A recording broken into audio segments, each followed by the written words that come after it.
Nikita Mirzani banjir hujatan gegara komentari vonis Baradae. Nikita Mirzani kini kembali melontarkan perkataan kontroversial yang menjadi sorotan publik. Nikita Mirzani kini lantang bersuara mengomentari putusan vonis kasus Ferdy Sambo dan Richard Eliezer. Untuk diketahui, bahwa hakim telah memberikan vonis hukuman mati untuk Ferdy Sambo, dan hukuman 1 tahun 6 bulan untuk Richard Eliezer atau Baradae. Putusan vonis hakim itu pun disambut bahagia oleh banyak pihak, terutama masyarakat Indonesia yang telah mengikuti perjalanan kasus tersebut dari 7 bulan lalu. Namun reaksi berbeda diberikan oleh Nikita Mirzani, yang justru protes dengan putusan vonis hakim. Menurut Nikita Mirzani, putusan vonis hakim terhadap Ferdy Sambo dan Richard Eliezer tak adil. Artis kontroversial ini menyebut Baradae tak pantas mendapatkan vonis ringan.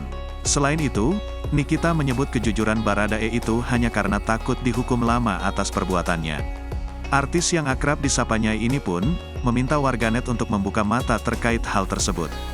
Dan terkait vonis hukuman mati Ferdy Sambo, Nikita Mirzani secara blak-blakan tidak setuju.